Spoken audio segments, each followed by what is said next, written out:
Amy was just another journalist in New York City, waiting for her big break. Amy, you need to write another story that sells or you're out of here.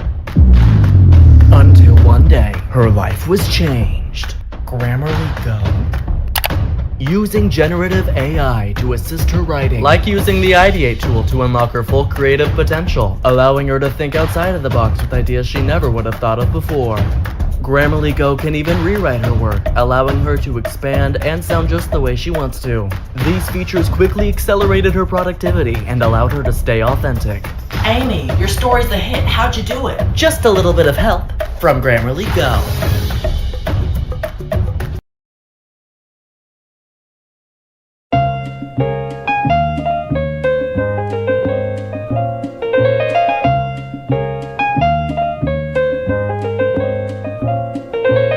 Light as a feather when I'm floating through, reading through the daily news, measuring the hurt within the golden rule. Centimeters of ether, I'm heating the speaker. Motivational teacher with words that burn people. Singing the headlines, line with discord. It's either genocide or the planet in uproar. Never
son, Minhaj, what are you doing in the office, man?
Mr. Hill?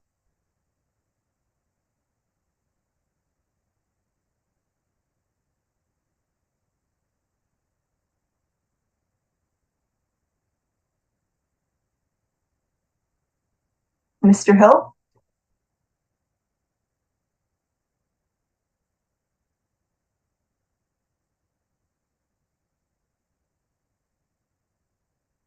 I've made you a co-host, Mr. Hill. I don't see a picture, but I see your name on the screen.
Are you able to hear me okay? Mr. Hill, you're muted. Okay. We'll give this a go. Let me just start screen sharing. Hang on just a sec.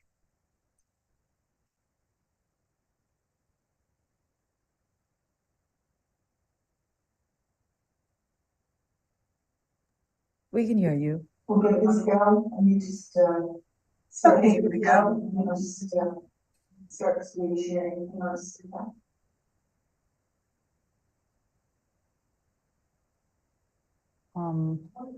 So what's happening is that, okay, now it works.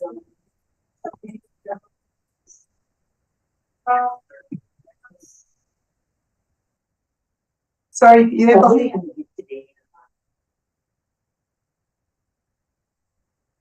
Is that audible to you guys?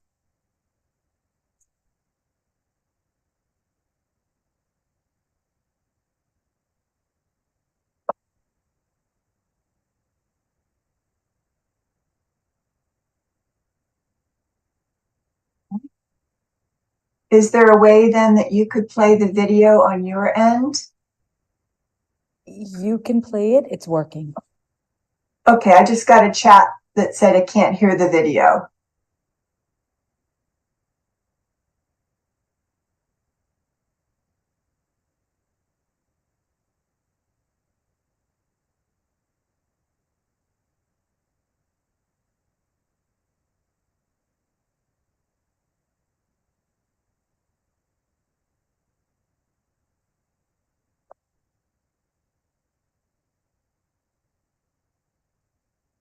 So Subul, is everybody there? Because I can't see any images at all. Let me know when you're ready for me to start when people are settled, okay?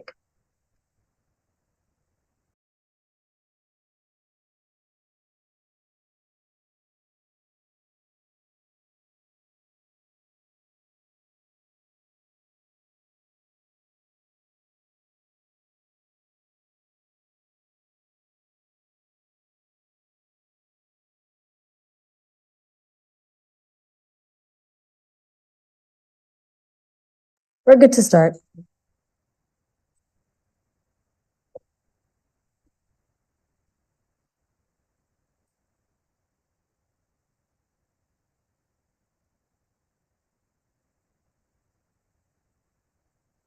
We're good to start. That's a huge lag. Yeah.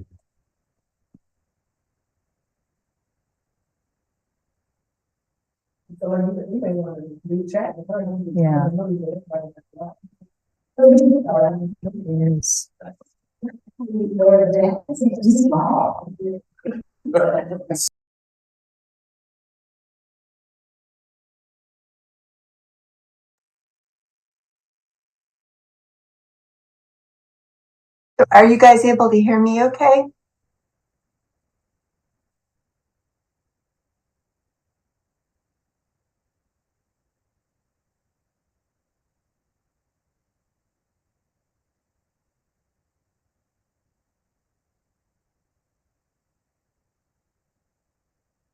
I'll call you Miss Ali.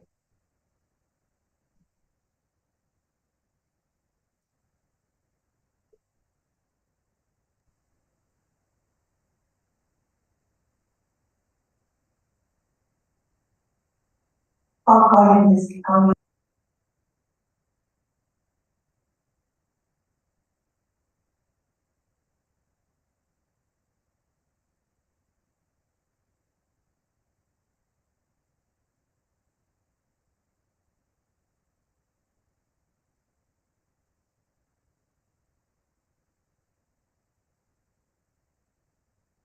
Okay, so I'm gonna assume that you guys can hear me. I'm not sure. I'm trying to monitor the chat at the same time. Since I can't hear you, it's kind of hard to do all of our introductions. I know you know Ms. Ali. My name is Stephanie Alateba. Please call me Stephanie. I work at Southern Methodist University. I've been a teacher for many years.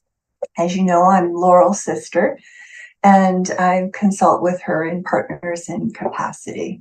So again, if Ms. Ali, could you sort of give me a thumbs up if you can hear me okay? I understand there's a bit of a sound delay, but I can't hear back.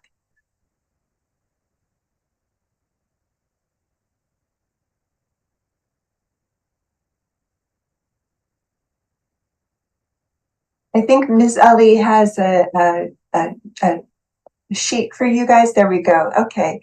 And so you guys can hear us okay? You can hear me all right? Is there a way for us to do any introductions, for us to see any of the instructors there and learn a little more about what they're teaching?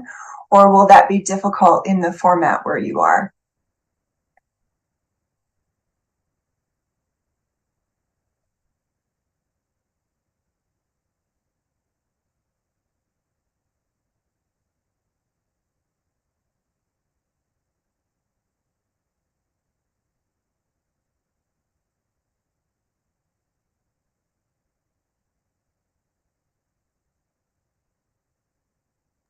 Difficult. Okay, then let's keep going, and give me just a quick second. I'll see if I can. I'm going to stop screen sharing just for a minute, and then I'll screen share again. Recording in progress.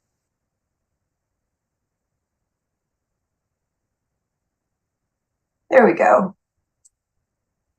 So we'll pause on the introductions until the kinks get worked out, but we'll get started. Ms. Ali has a handout for you guys to be able to keep track of some notes today. And so this is what the handout looks like, thinking about things that you want to learn about the science of learning and how you want to apply that with your students from the training.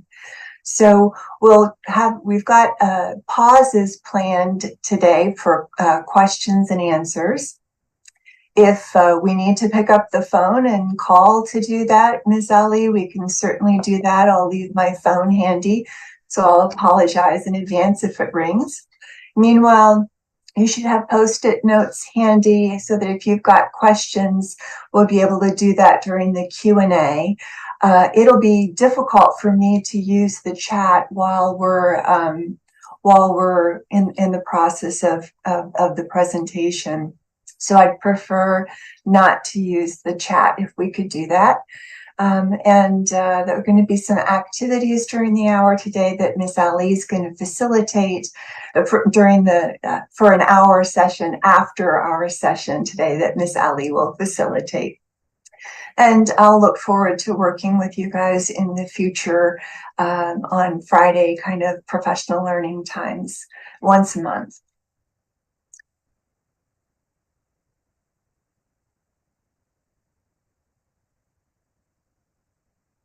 Oops, sorry. So our agenda for today is going to be to talk about we'll start with what is the evidence.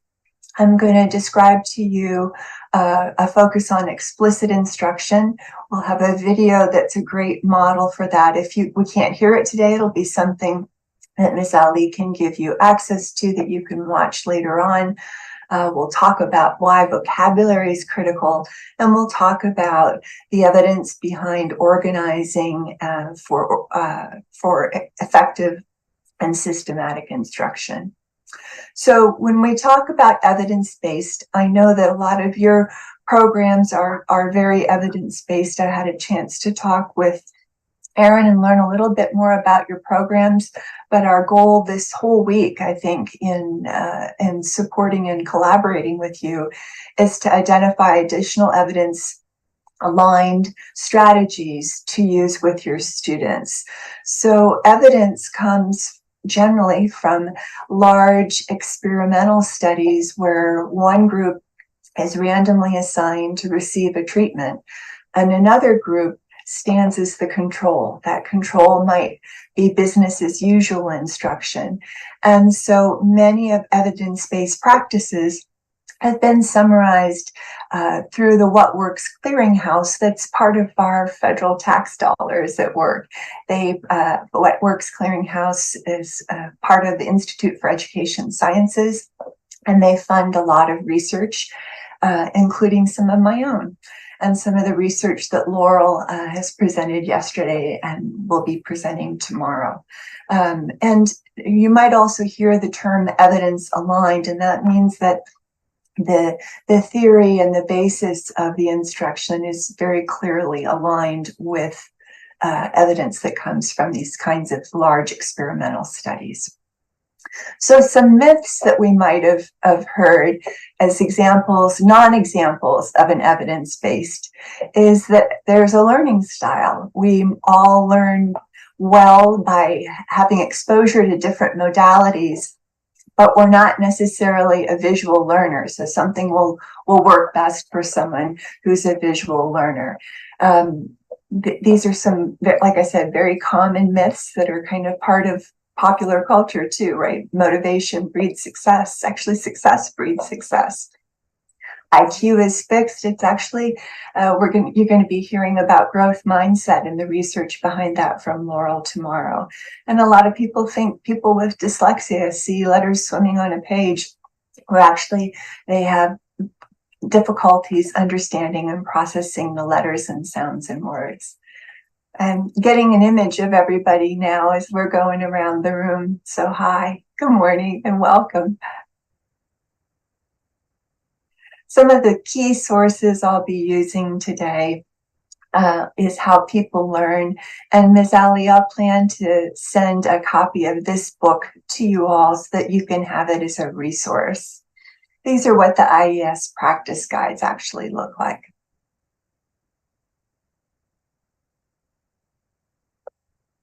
So why are we talking about reading when our topic today is how people learn? And I think that's important because Ms. Ali explained to us that the average reading level of most students at CYDI is about a 4th to 5th grade level. And yet a lot of the texts and materials that students will have access to will be written at an 8th grade or higher level. And your students are not alone in this. We've got about 50% of 8th graders in the US are reading below, 50% of adults actually in the US read below an 8th grade level. And the difference in reading proficiently and reading at a very basic level can it really make a big difference in individuals' learning and earning potential.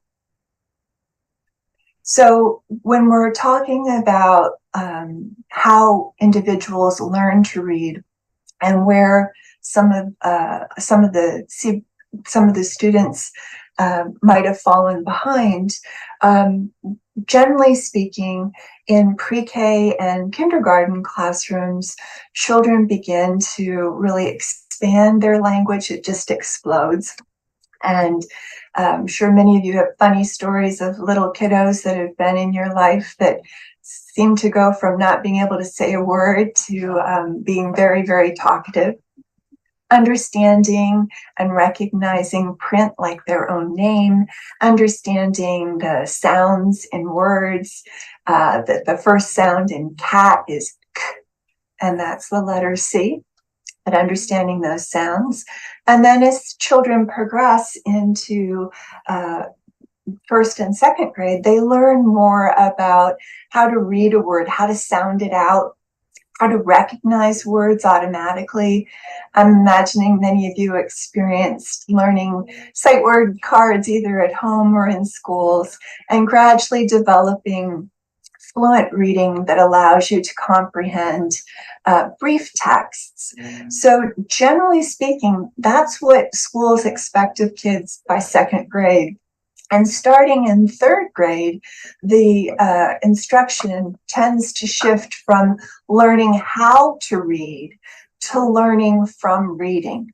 So that's the point in time where students are really expected to expand to much higher order comprehension, to begin to learn new words that they're exposed to in a book, to continue to learn the skills from other stages, but also to apply their ability to read from learning to lots of different content areas, science or social studies or art or mathematics. And so the point is that we've had a lot of research over the years that's shown quite a large vocabulary gap is associated with socioeconomic status, such that children who were raised in higher income households were actually involved with conversations, reading, what have you, exposed to 30 million words more than children from lower socioeconomic groups before they started kindergarten. This is an older study and it's been replicated. And that's about the same as having had access to many, many fewer books. So a lot of children are starting out with what Laurel and I are kind of calling Swiss cheese when they come into your program. They might have had some trauma, like Laurel talked about yesterday. They might have had some limited engagement with literacy and language at home. They might have been among the children that started kindergarten with more limited skills. It's possible. Many of them missed school, especially when we had when we had a lot of school outages due to COVID. They might have moved, and they might not have mastered all of the abilities to decode, especially longer words, like construction, for example, when they moved on to third grade, and the curriculum then shifts from learning how to read to reading to learn. So again, just generally speaking in the US, we really have a literacy problem with many children cannot read proficiently enough to read the grade level content material. And that will mean they can't access math, science, social studies, and a variety of materials.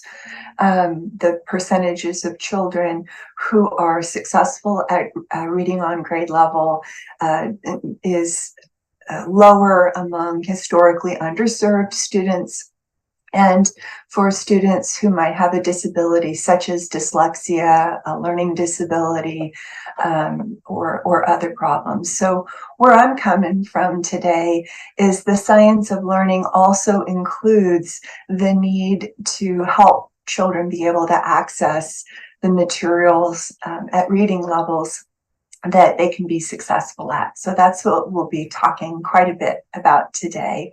And I just want to mention that there's a very parallel set of problems that are, or statistics that are happening also in terms of writing skills. So to make this really concrete, I've got some test results that come from a large international assessment, and this is data that I'll show you that pertains to American adults. And I'll be talking, I guess the big takeaway here is that roughly half of all adults in the US are only able to locate information, read relatively short information, or find information that, and summarize it in fairly simplistic ways. So what that means for us is that we need to scaffold youth and help them, model for them, and do collaborative small group activities to be able to help them reach some of these higher level activities. Laurel, I think, talked to you yesterday about Bloom's taxonomy. Is that right? True. Yes, no? I think I'm seeing a few thumbs up there. So identifying and evaluating is a much more challenging task, and performing multi-level steps or integrating information is something that's challenging for many high school students. So I just want us to be mindful today as we're looking at explicit instruction, how we can make it more failure-free for individuals, and how we can think about planning for some of these higher level of activities using cooperative learning or small groups.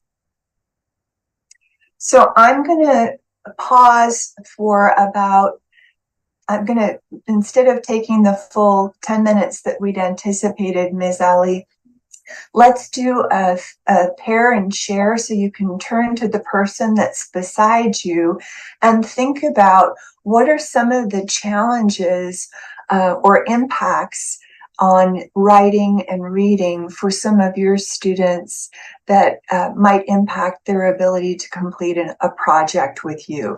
So let's take about 2 minutes for one of you to talk to the other, and 2 minutes. So each partner has 2 minutes to share.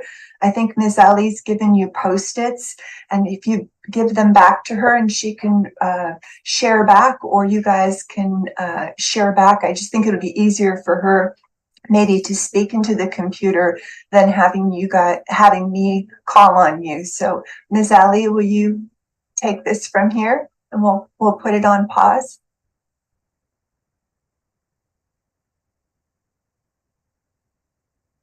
And you guys are on mute, so I can't hear if Ms. Ali is there or not. I'll mute myself.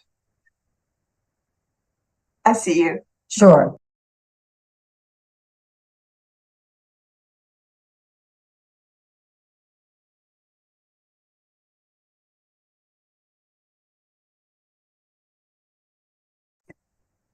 I'll unmute, and then you can hear people. Does that sound like a plan?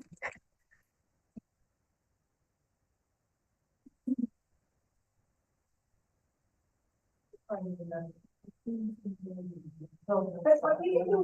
unmute, and then you can hear people. Does that sound like a plan?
But I'd love to hear some of your ideas.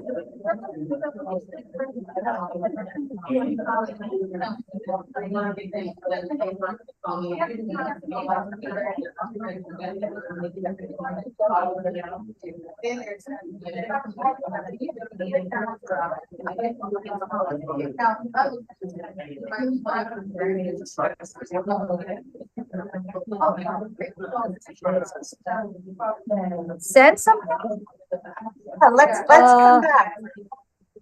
What are some of the ideas? Oh, we can't hear her?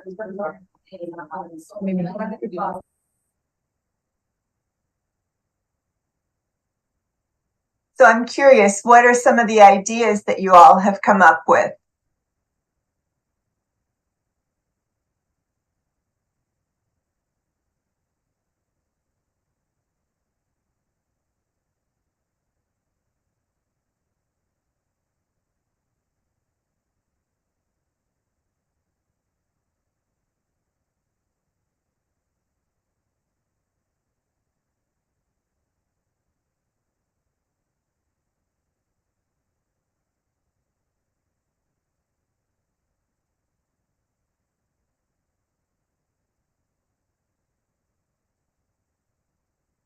Can you all hear me now?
Ms. Ali, are you there?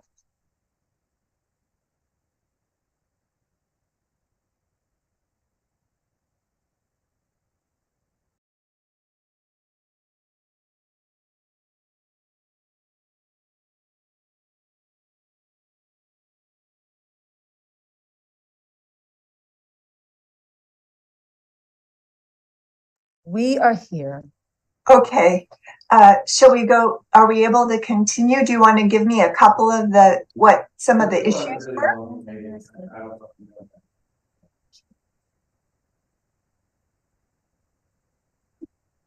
We are.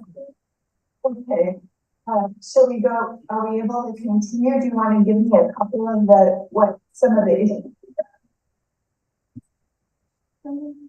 Okay, so we were our instructors were talking about some of the challenges. So we go. Are we able to continue? Do you want to give me a couple of some of the issues?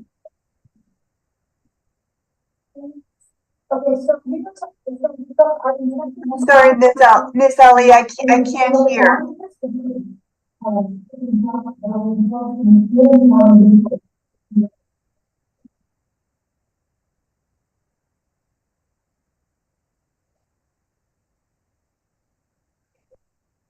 I'm sorry, I could not hear that at all.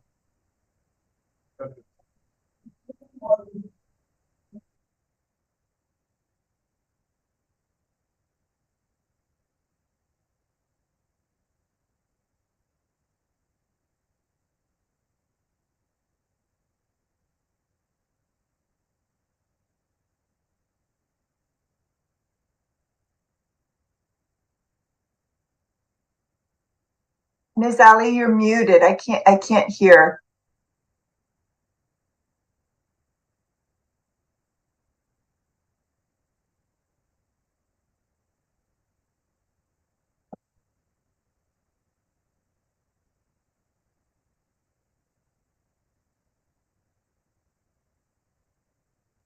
The sound is really echoing, so you have to read the notes in the chat.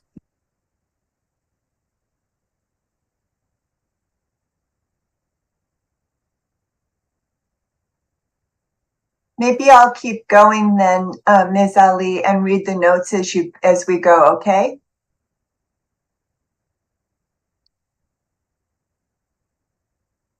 So we're back on screen, correct?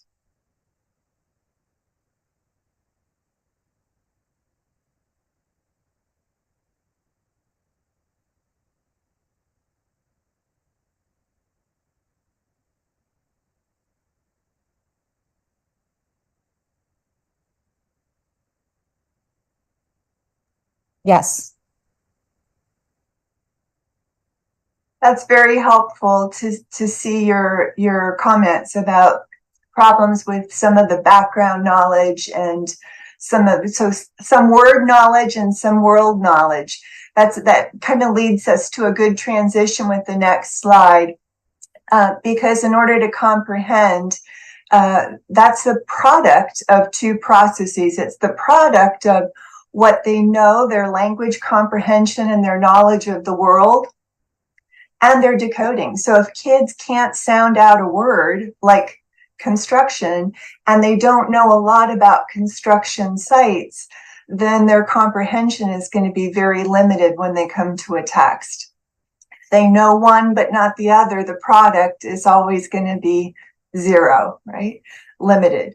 So another way to kind of do a deeper dive into thinking about these parts of background knowledge and language comprehension is this, it's kind of a well-known strain of rope. Ms. Ali, I see some people behind the screen with you. Should I assume that the screen isn't working right now? You're on mute.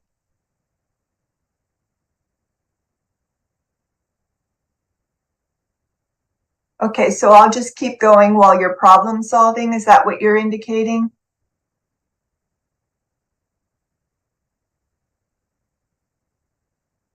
You could feel free to text me if you want to.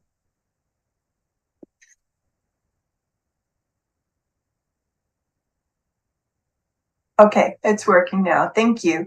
So anyway, I was discussing the language comprehension that does include background knowledge, grammar, language structure, and that becomes increasingly strategic. At the same time, kids develop a better understanding of how to sound words out, to read them, to understand that a word like construction has several syllables, and recognize things by sight. So those skills together wrap around to make more skilled reading and comprehension. And we want to also keep in mind that we've got kind of a balance between the resilience and risk factors. I think Laurel talked to you a lot yesterday about some of the challenges for the adolescent brain about trauma and stress, and challenges in addition that may come with learning differences. Those are risk factors. And we can, as a community and as a school, provide support and resilience. So when we've got the children who have kind of the Swiss cheese of strengths and weaknesses, they may have mislearned or had some misinstruction over the years and not know to guess words, that they don't know that they need to decode them. So this model is showing that these resilience factors, such as careful instruction and having a growth mindset, keeping students engaged and helping them learn new coping strategies, are going to be more protective, especially for students, and more effective for students who might have some risk. We had planned to do an activity now that would be a small group activity. So we've modeled a think, pair, share, where you weren't necessarily having to take a high risk. You're able to support one another. The idea is in a small group classroom, there's also an opportunity for individuals to feel really safe.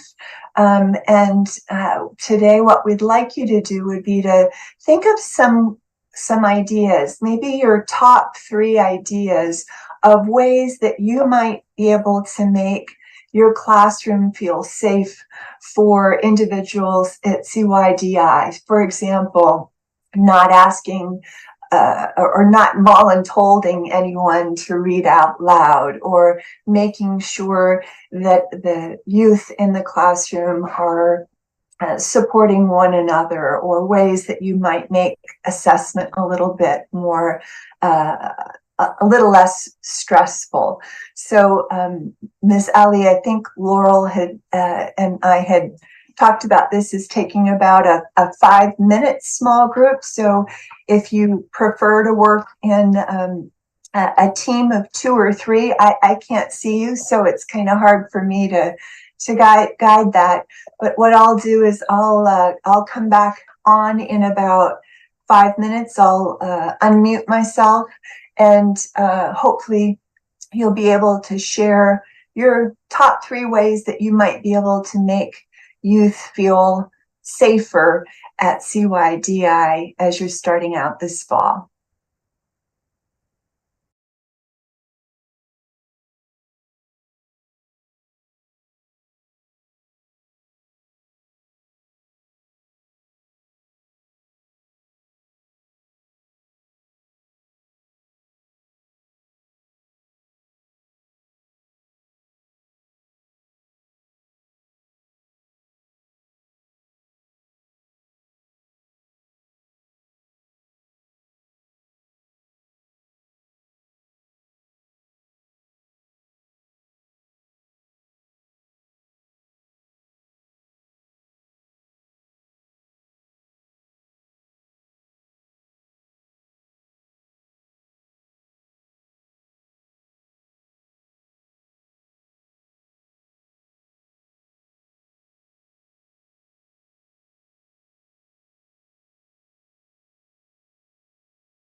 There we go. So as you're kind of thinking about connecting the dots from the presentations yesterday,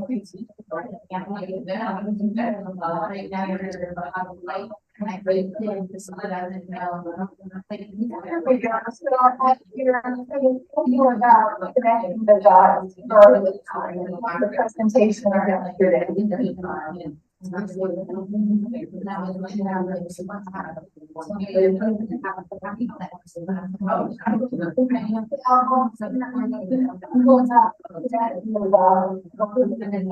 what are some of the ideas that came across in your groups?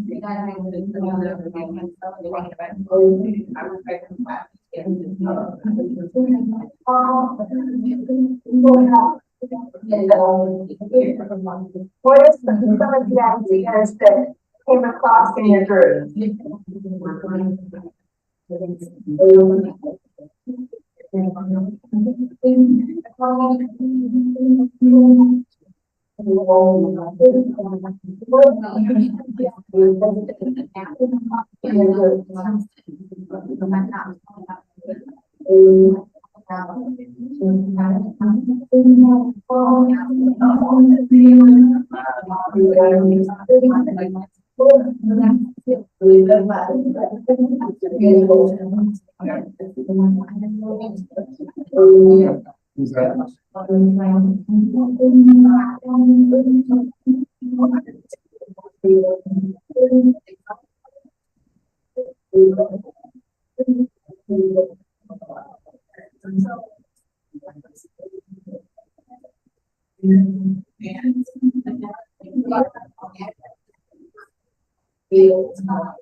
So Ms. Ali?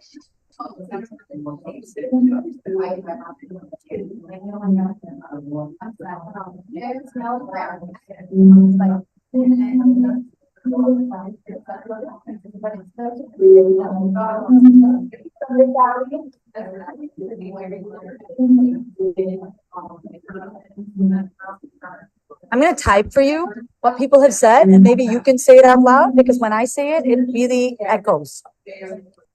Okay. And in the interest of time, I think maybe we should kind of continue on. It's already 10 o'clock.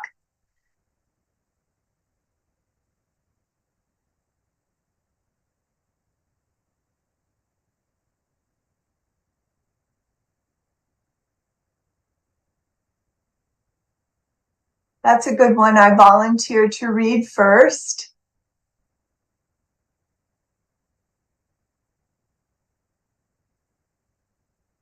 Nobody will be required to read out loud, probably, right? Videos and a walkthrough, that's a great way to prime kids for success, including different modalities.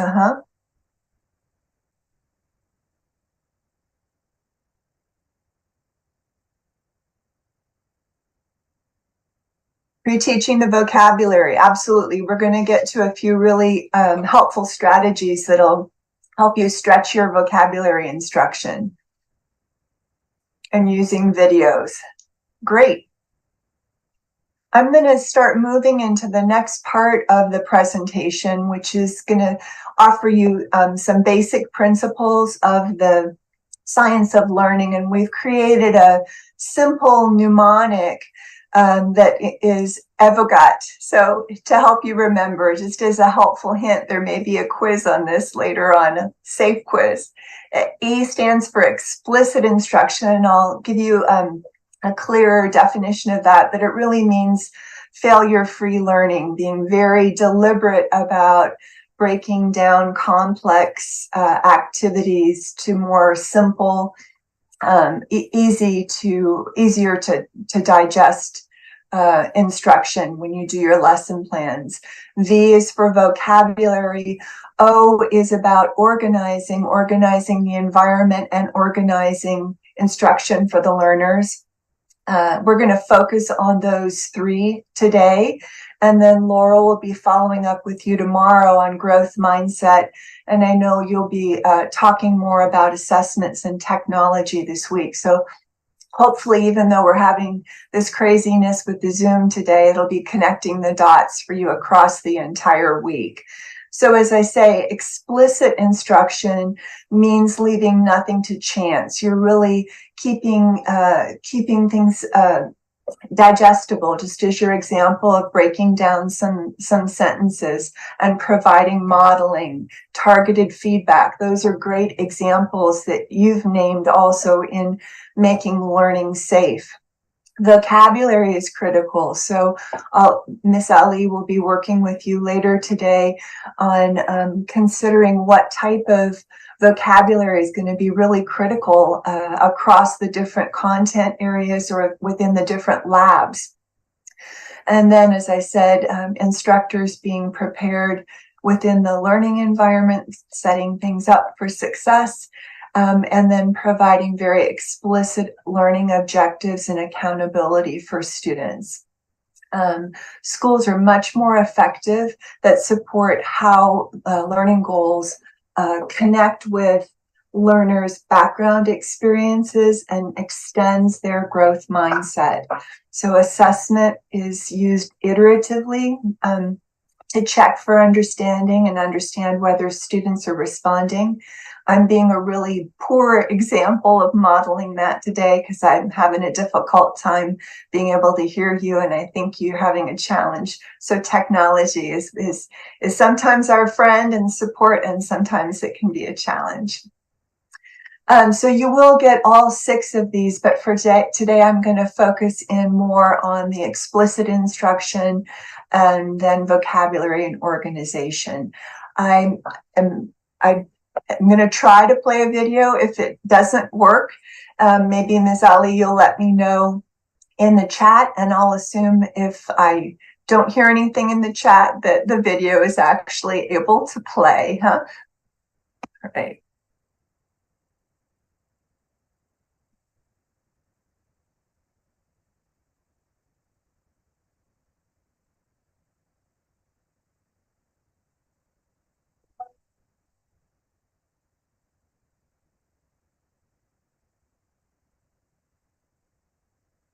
Today, talking to you.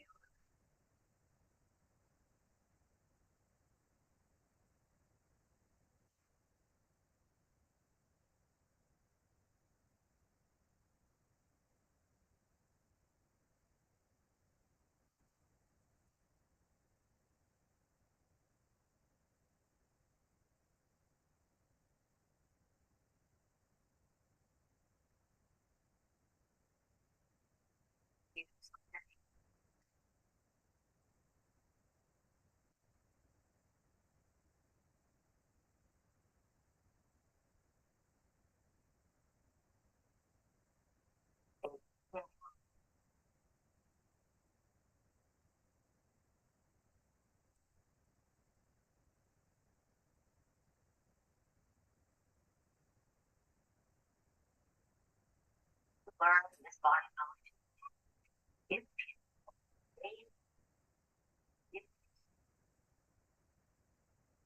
Knowledge or skills or strategies that we teach it. Yeah, they are learning a body.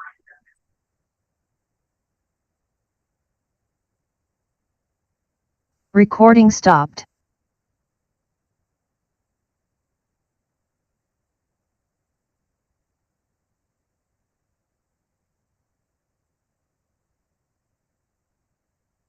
Would be desirable. But then if you gain lots of information, you gain lots of skills, then discovery is much more a viable option, but only after.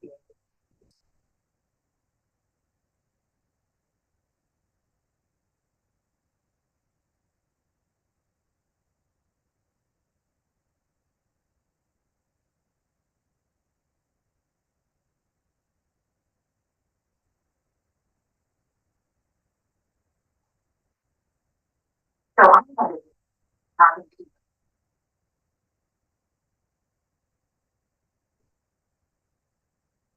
about explicit instruction.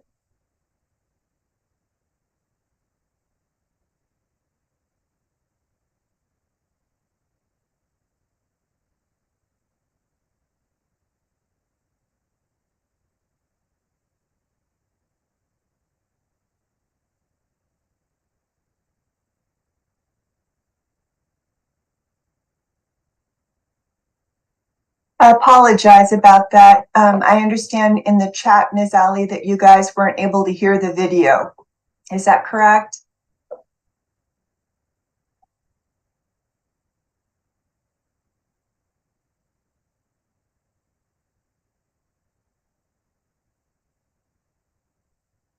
So in the video, you'll have a chance probably to be able to watch it later on maybe on Ms. Ali's computer. Dr. Archer makes a point about there being a continuum of explicit instruction on one end and full discovery learning on the other end. I did try to share the screen with the video and it didn't work. That's why I disconnected and went to YouTube and couldn't share it directly. It's in the PowerPoint, Ms. Ali, so maybe you guys can watch it on your own when you're doing the activities later on. But the idea is that for explicit instruction, we're very deliberate. We do a lot of modeling using the terminology, my turn, I'll show you how to make this work. Let's try it together, working in collaborative groups or with peers, and then releasing students to doing the work independently. So we'll be encouraging you to use your organization to plan very explicit instruction. That's very consistent with the science of learning. Group learning can be very beneficial, particularly in content areas. And there's a lot of research evidence that there are strong benefits for social and emotional learning as well as academic learning when instructors promote higher level activities within small groups. I'll be showing you during some of the professional learning time that we have together in the future an example of a very structured activity called peer assisted learning strategies, or PALS. During PALS, the teacher pairs students with a stronger reader and a weaker reader, and then they take turns. And so the idea is that if there is a text that's going to be challenging, or a story that's got interesting information, if there's a project that people are working on, you can start with reading with a partner and then practicing summarizing what you've read. If it's a story or a character, or if you've been able to show a video to kind of warm kids up, they might also be able to identify the main character, main ideas, and summarize and make predictions. So drawing some more of those inferences that would allow them to go further up and do activities like evaluating on Bloom's taxonomy. So the continuum that Dr. Archer spoke about in the video is going from very explicit, instructor controlled and organized to more discovery learning, where the students are taking more responsibility for their own learning. Both are important. It's a continuum. But when you're planning in the beginning to have a safe learning environment and a successful learning environment, you might have a little bit more on the structured side before moving towards more open-ended activities. So you might have heard or be using aspects of problem-based learning or project-based learning, and these often happen in those small group settings.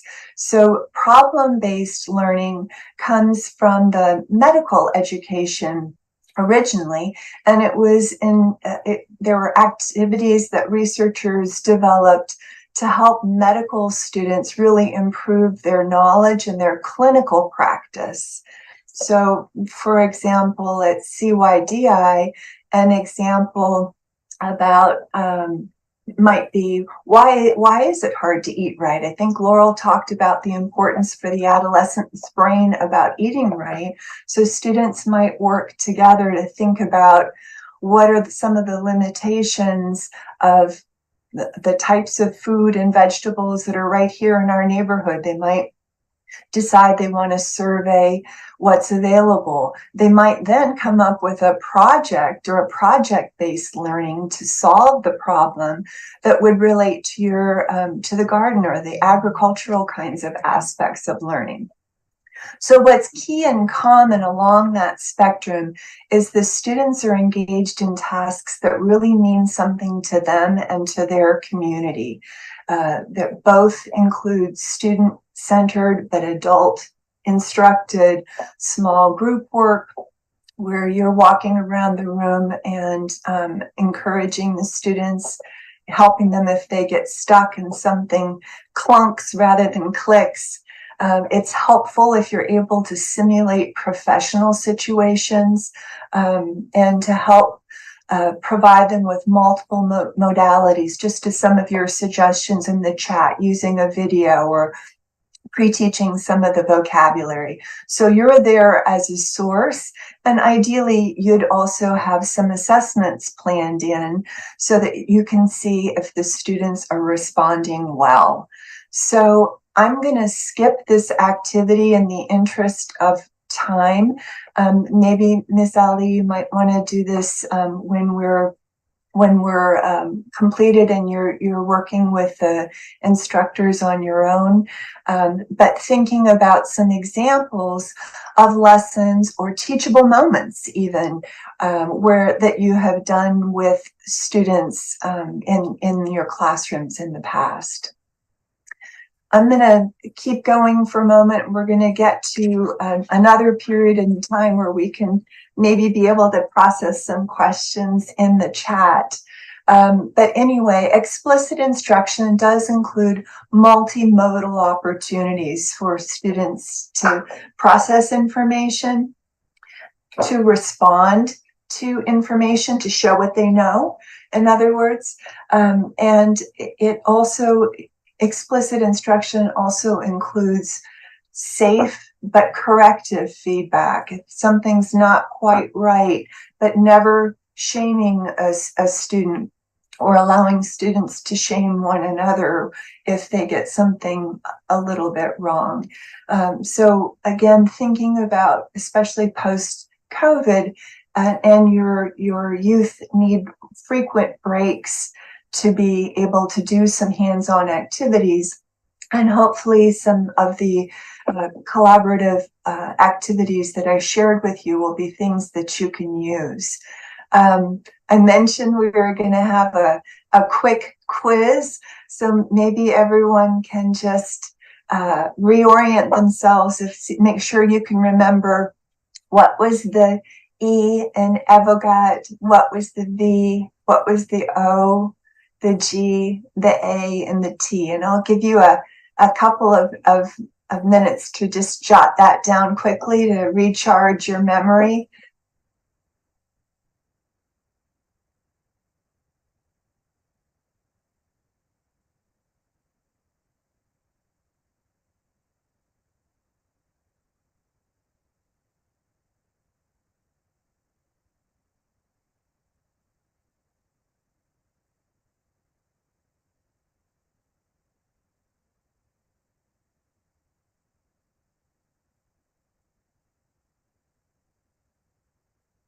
Recording in progress.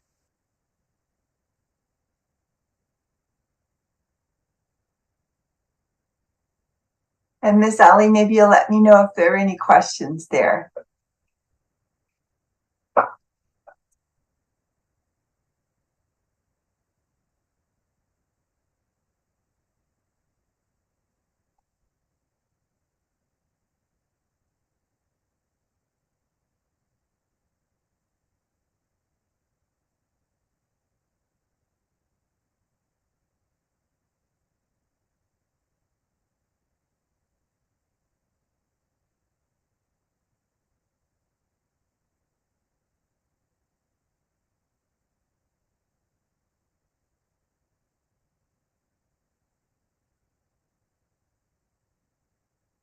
We don't have any questions, then I'll continue on.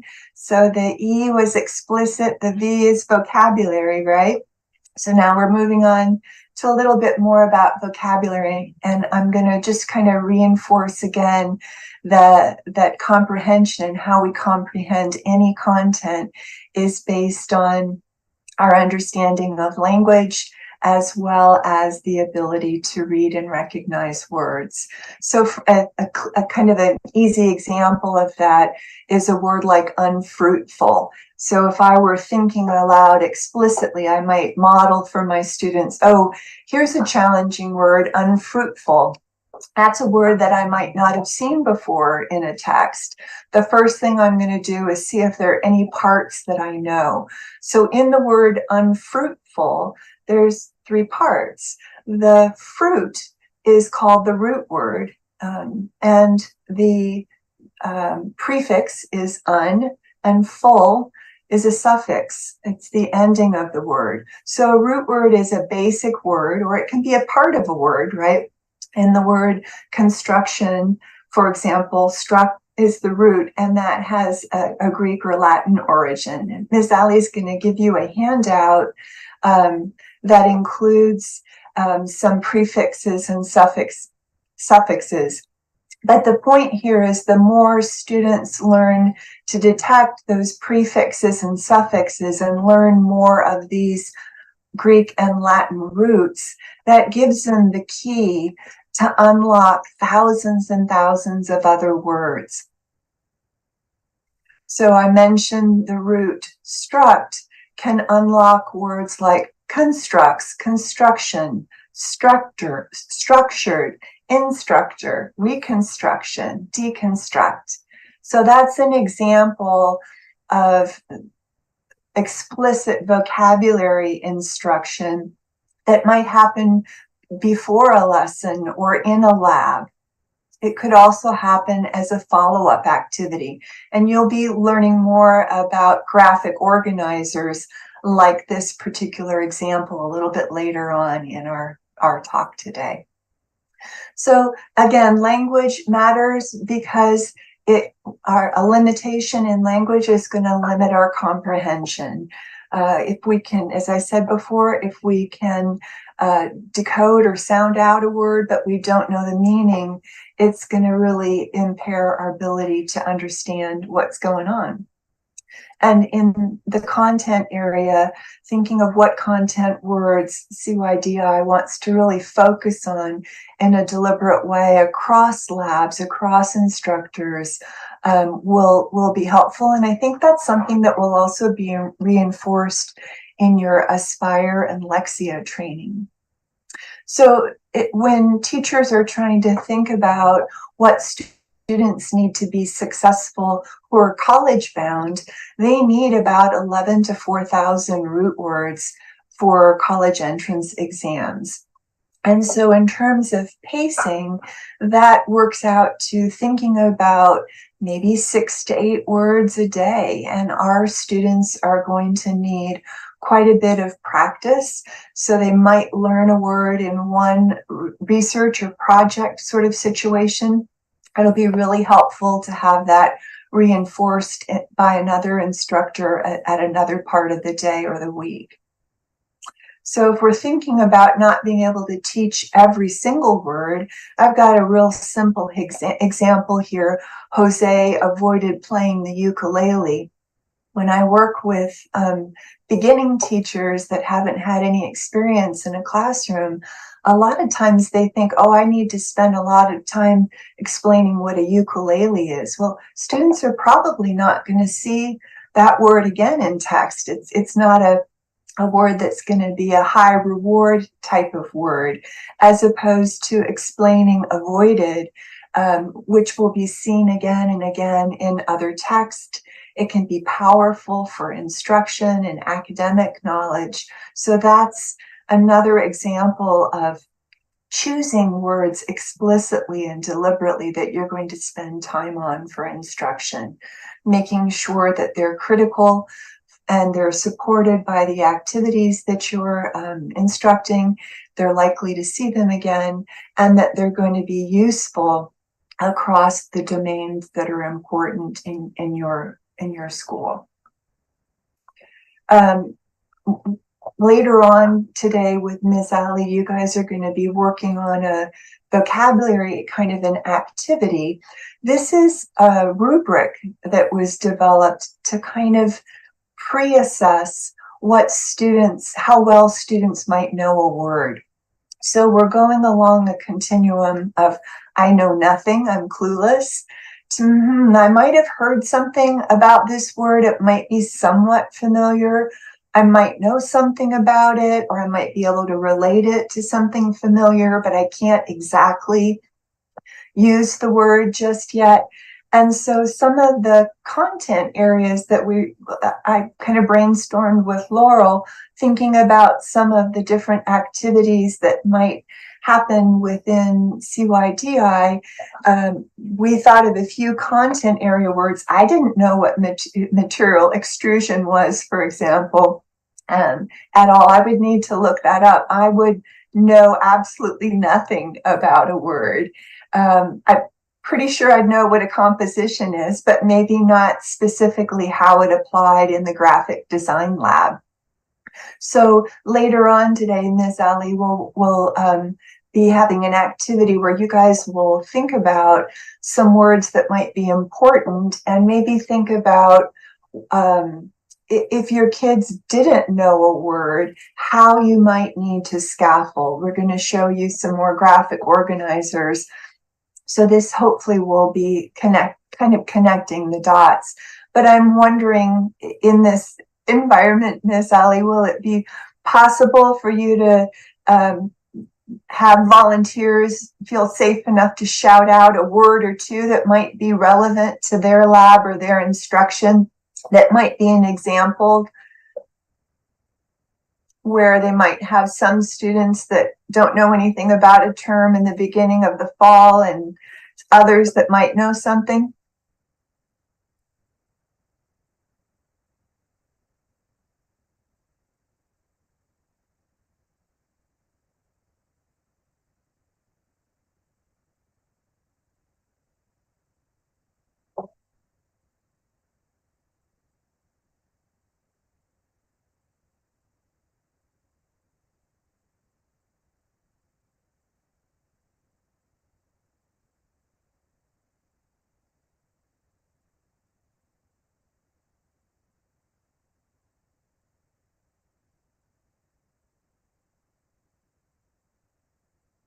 So any questions here that from the audience at all, or any comments?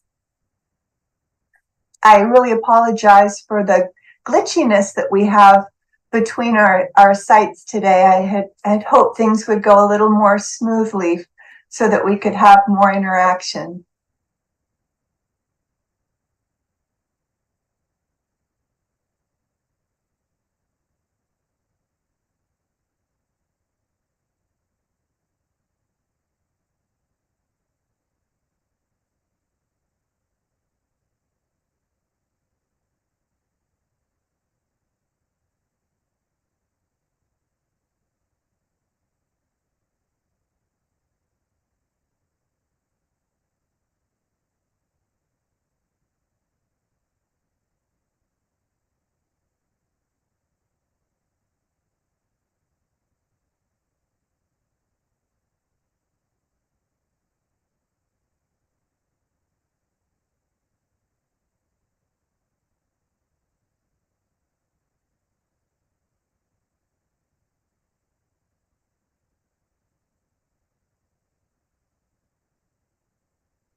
Ms. Ali, I'm sorry.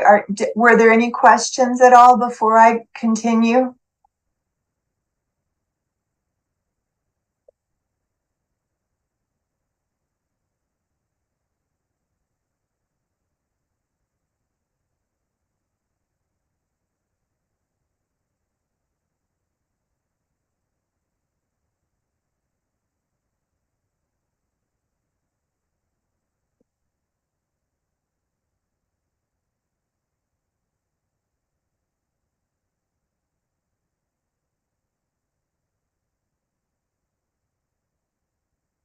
Ms. Ali, are there any questions before I continue?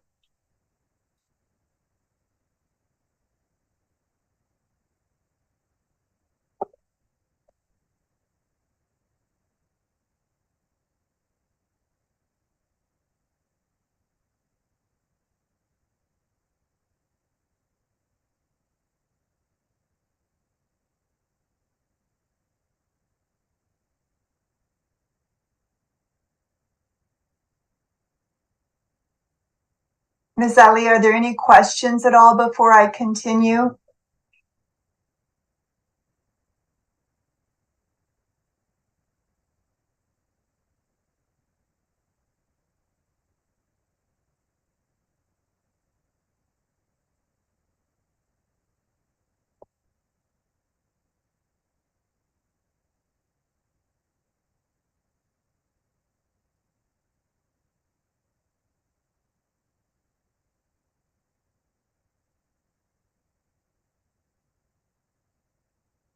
I'm seeing a question. What does the research say yields the biggest results and gains for high school students that are behind?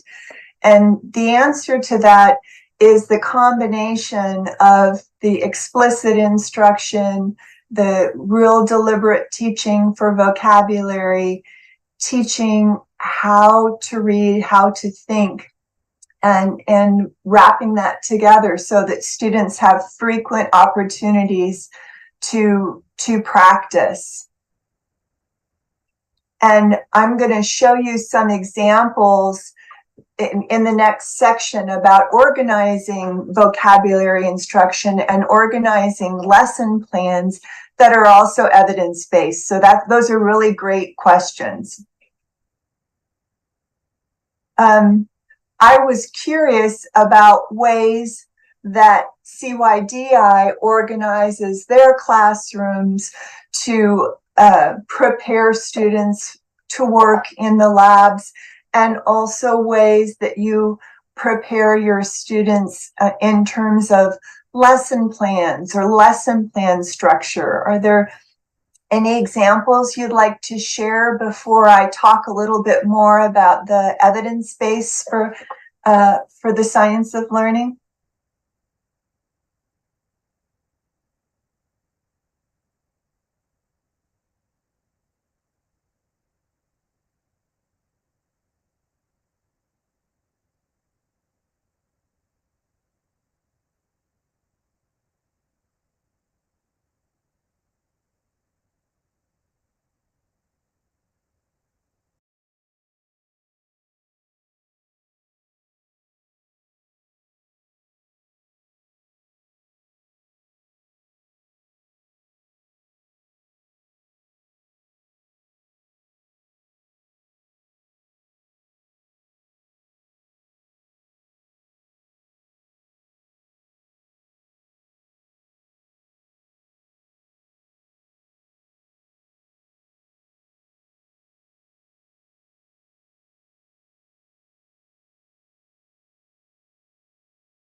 So I'm curious, I wrote in the chat, I'm curious to learn more about ways you all assist students at CYDI in organizing your spaces as learning spaces, as well as organizing learning. I saw one note there in the chat from Ms. Ali talking about modeling learning and repetitive modeling. Are there some other strategies that you guys have talked about?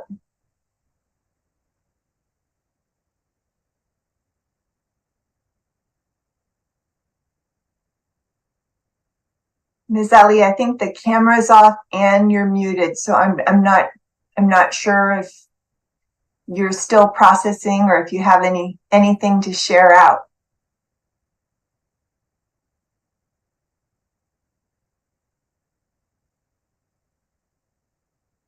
Creating stations out in a lab, that's a great example too.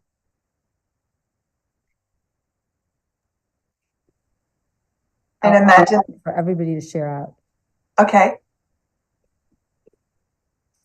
Creating stations in a lab, that's a great example too. Can you repeat what she said? Okay.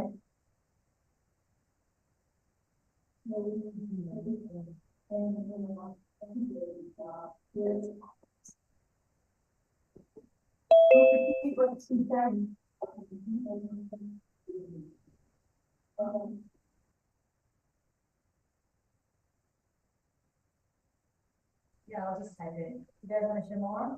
I'm gonna type some stuff too. Okay.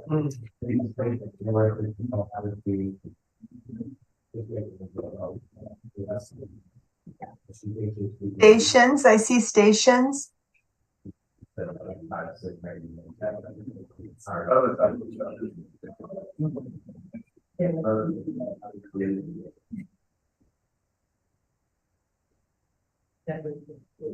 Stations, I see stations.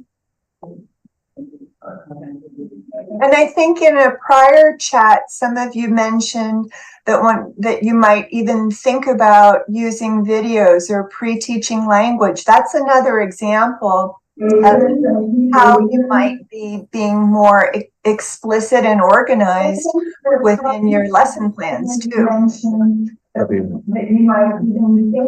14-second lag, but it's coming right through here. I don't know why it's not coming through. And more explicit and organized.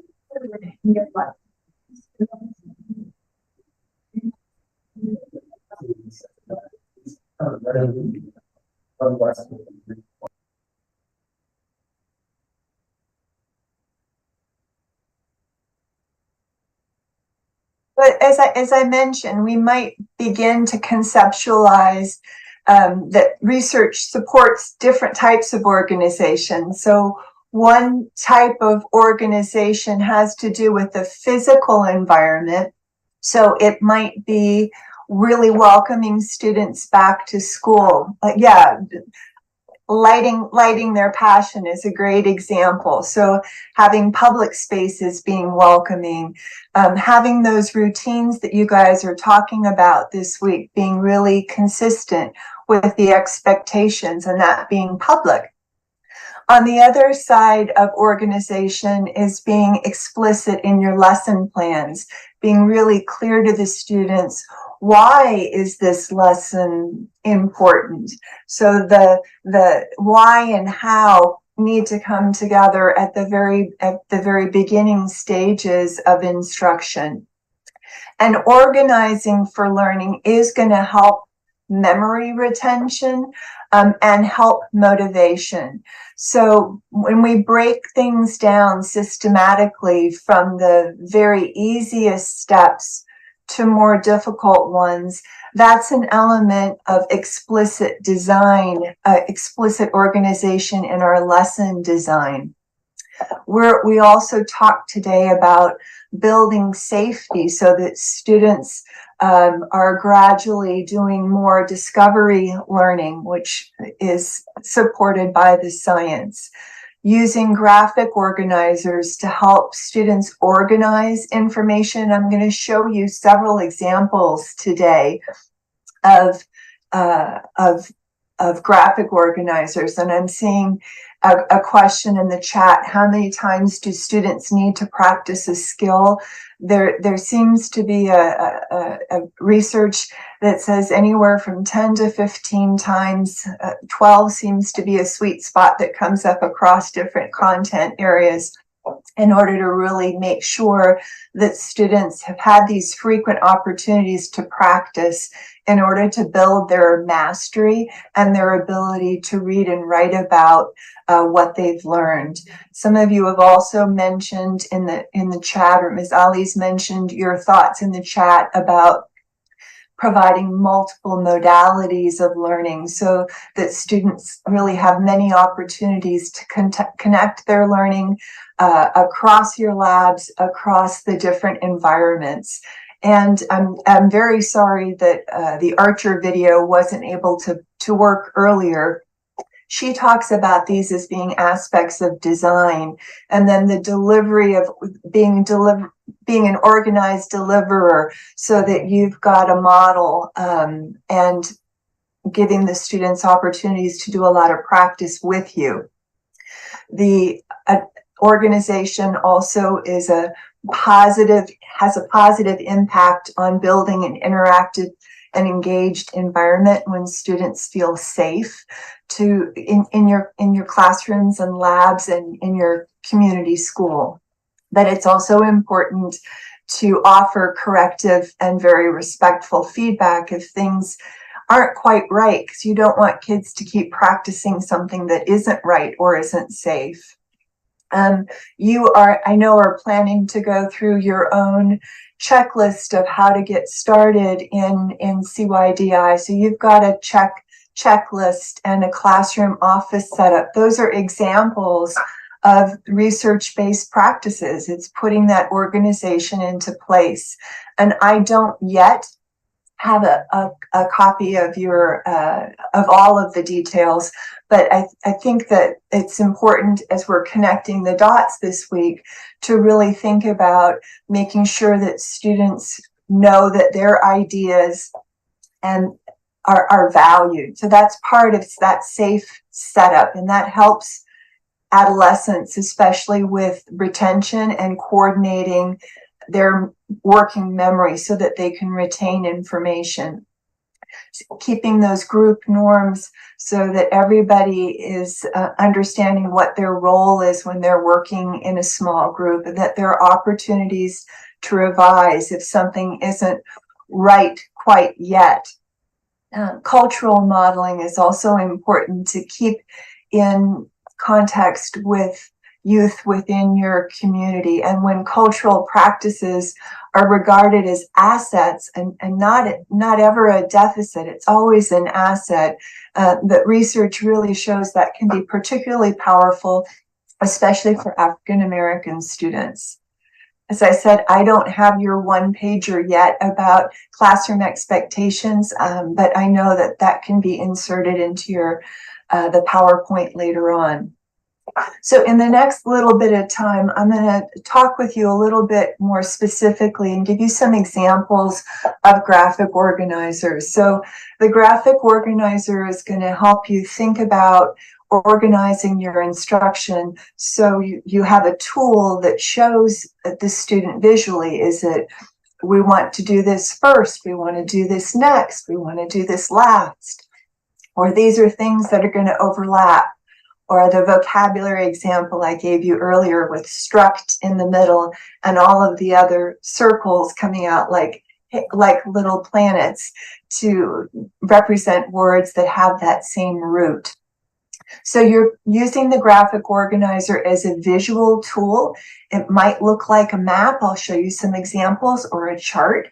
It can be done before or after reading, a video, a project-based activity, a problem-based activity, or even as a summary tool where students might write about what they've read or what they've participated in.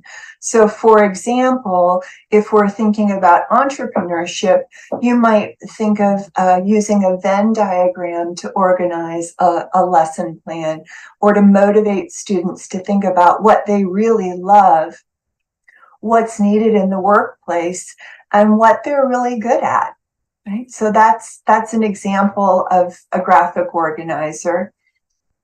Another example, might be the kind of similar to the construction word, right? Where we're talking about a concept map that would help students process and think about what's sustainable. I could imagine using this in a project-based learning or a small group activity or in a lab. Another example is teaching students synonyms. So maybe starting with an easy word that they already know when you're trying to help them front load or be ready for instruction. They might know the word balanced, but they might not yet know proportional. Or teaching the opposites, right? Antonyms. Another way you can front end load vocabulary using a graphic organizer is to think about analogies. So a word like symmetry might have an important be an important concept in graphic design or even in carpentry, right? You might intentionally want windows to be symmetric around a door. And so an analogy would be symmetrical is to balanced as asymmetrical is to unbalanced. So giving them analogies is another way to kind of present both a synonym and an antonym to help them get further in their depth of knowledge about a word like symmetry. So if you think back to the rubric that I showed you where we had the continuum of I know nothing about a word to I know something really well and I can use it, these graphic organizers can really help build the depth and the breadth of vocabulary. This is an example of something that's called a T-chart, which supports the idea of compare and contrast. So in this example, there's new construction in contrast to rehab construction. So in new construction, if you were putting together a problem-based activity and you're thinking, what would we need to do if we were going to build a Habitat for Humanity house, for example? I think Laurel mentioned Tom, her son Tom, my nephew, had been doing a little bit of construction work. His was more, I think, on the rehab side, but learning different skills and what might be similar, but how you might compare and contrast these two types of construction. This continuum, it's kind of like a number line or a gradient, is another example where we might have words that the student might know, like unpleasant or stinky, but we might be wanting to introduce a word that's in a text like putrid or fragrant or perfumed. So some examples that you can use to, again, build the breadth of vocabulary or give kids a chance to practice the vocabulary in another way is the gradient number line. This is an example of a graphic organizer for a flow chart that shows a process where you're introducing something and then providing the details. So these purple boxes would be instructor-led, and then you might break into small groups to have the students figure out a little bit more about the concepts or the activities and to build in more practice or drill. So we are going to later on today, when I'm offline with you, Miss Allie is going to be working with you to choose some graphic organizers that you might use in your class. I think she was just passing out some of the examples, and you might choose from any of the examples within the PowerPoint or within the slides that she's given you to think about how can you build motivation? How can you ignite students' curiosity through your graphic organizer? How can you deconstruct your lesson in ways that might build more retention and practice for students? So the graphic organizers are a very powerful evidence-based practice that is very effective on the reading side, but it's also very effective on the writing side. So you'll be learning more, I believe, from Lexia as well, and in the Aspire training about using graphic organizers, both to help support decoding and comprehension.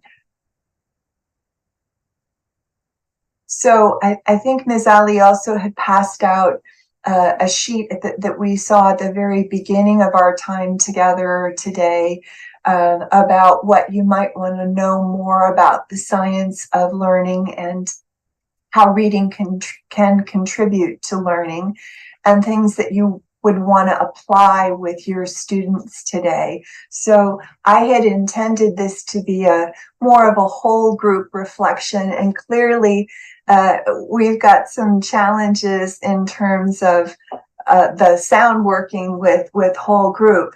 And Erin, you're asking a question. Does it matter if students build graphic organizers comparing to filling it in? I think it does. I think and there are times when it's important for the instructor to use the graphic organizer to plan their lesson to follow a certain a certain chain from easiest to most difficult. And there also is value in students reflecting on what they've learning and organizing their own knowledge through a different type of a model, and then sharing their graphic organizers together. Creating a graphic organizer can also be a great part of a small group activity to make thinking, different individuals thinking and the way they're attacking a problem easier to share and to express. So doing in essence, a show and tell or a walkthrough of different people's way of representing the knowledge that they've gained can be also very powerful. Does that answer your question?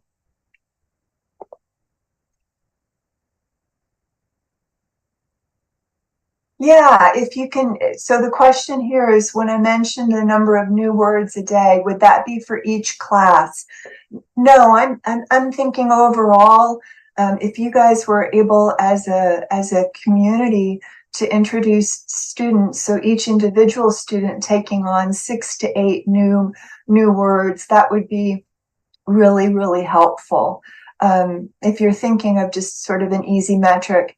And if you're able to get even more across, so much the better. But you might start with fewer until you're building that word knowledge. And then as they're gaining more knowledge of root words and how they relate to the different instructional activities across the school, building in, emphasizing more the prefixes and suffixes so that they can build on their knowledge across time. So in the example of the construction, if you taught the word struct, all of those other words would be very easy to follow. I'm going to stop screen sharing for 1 sec, and I'm going to go back to that. Well, I think I can go back to that example. Hang on. Sorry for scrolling so quickly. This is what I'm saying. So if we're thinking about a number of words that you might do per day per teacher, maybe as a group, if you got together and thought, okay, we're going to teach several root words, what are some of the ways that we might be able to use these words in the graphic design or in the 3D area or in a garden or in a construction lab. So thinking about where some common planning activities and brainstorming so that the students are able to practice those words across multiple environments would be awesome.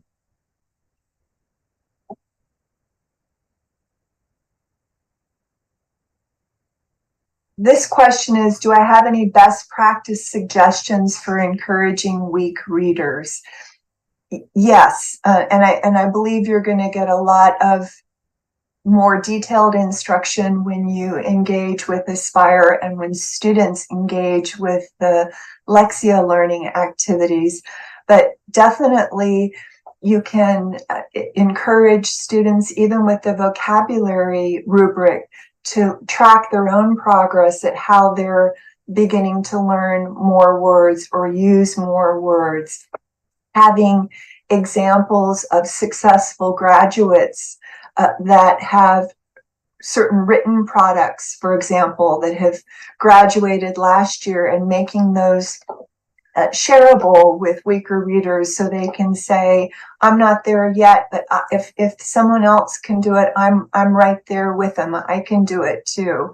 The peer-assisted learning strategies that I hope to introduce to you guys when we're moving forward into professional learning time is a powerful strategy for high school students to practice safely reading with a partner and giving each other some encouraging feedback so that they're able to process more text and not get so tired, right? When you're a weak reader, it really fatigues you when you have a really long set of text to read.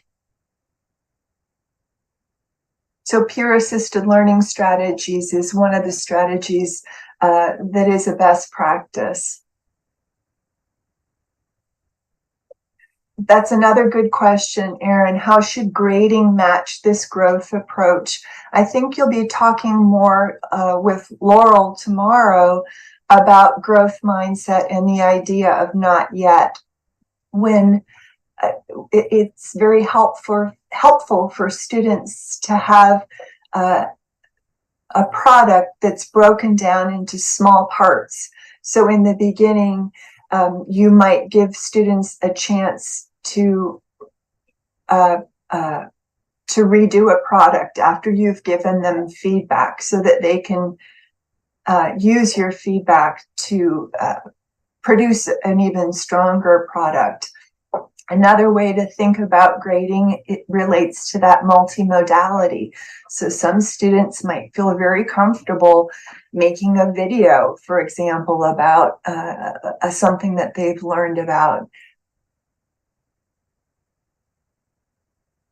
Another question that I'm seeing in the chat, I think from you, Erin, is college readiness. And there isn't a rule of thumb or guidance for the specific number of pages that students need to read. I can look into that more, but I'm not aware of any specific guidance. Yes, and again, Laurel's going to get into feedback a little bit more, but praising effort, I really like the way you guys, so for example, if I'm praising your team, this has been a challenging day where you've been doing more sitting and listening than we had intended, for sure, given the technology problems. So my positive feedback is, I really like the way you stayed engaged. I really like the way you persisted, even when technology was a bit of a challenge.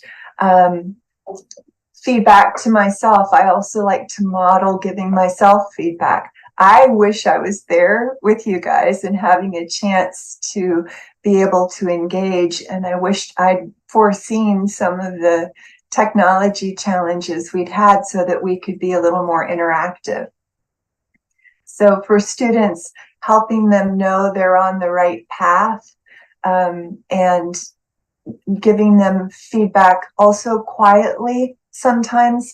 So some students might need just even something as simple as a sheet of paper on their desk, and you can come and just touch a reminder to be like, hey, no phones, or hey, let's get back to this. There can be visual, private supports for learners that you can give feedback.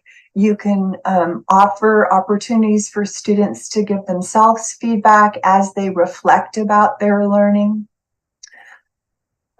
Are there other, Erin, are there other types of feedback that CYDI is planning to really scaffold for instructors this year?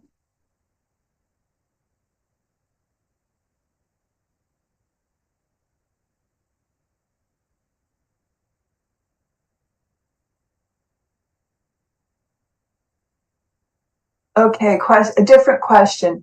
I'm going to also give a non-good example, a bad example of feedback. So sometimes it's helpful to have a good example.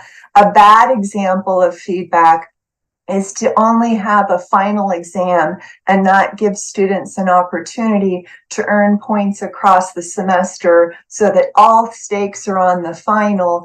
And then you say to a student, you didn't spell this properly, so you failed the exam. That would be a really, really awful example of feedback because it's not timely and it doesn't give the student a chance to come back and succeed. The other question that I see in the chat relates to assessing writing with the growth of AI, things like GPT.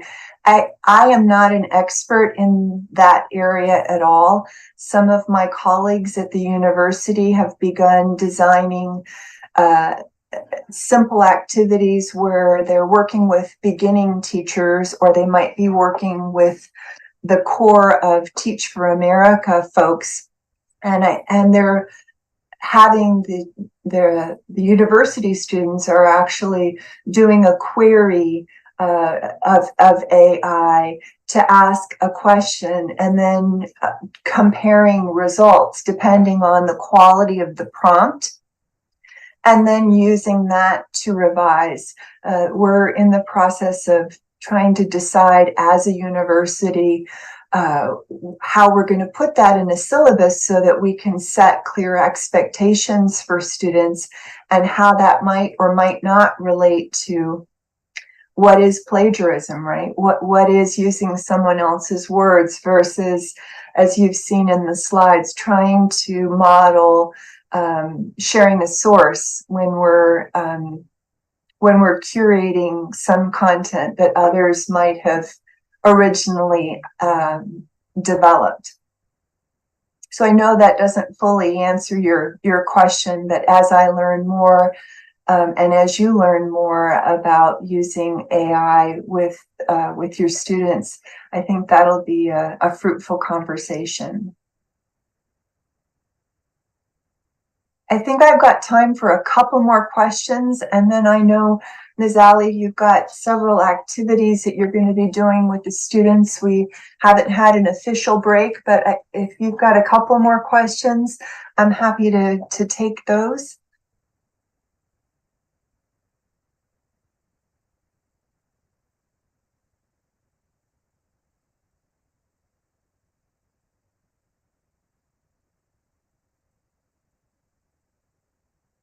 And I'll just say it's been my honor and my privilege to work with you all today. It's a beginning of a new collaboration. I look forward to professional learning times this fall and to learning more about your instructional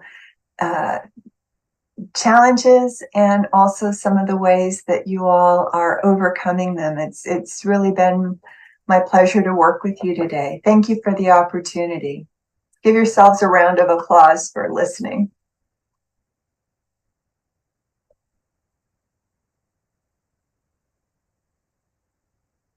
Thank you.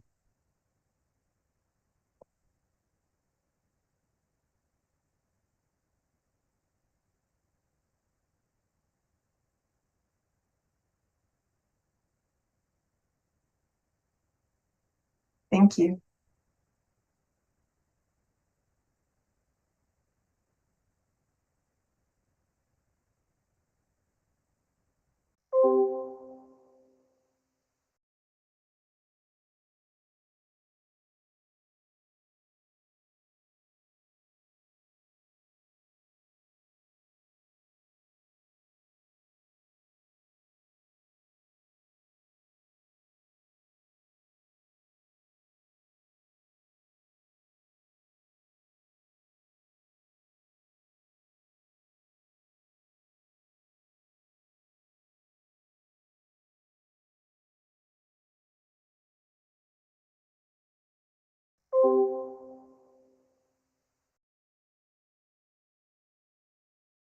Rec-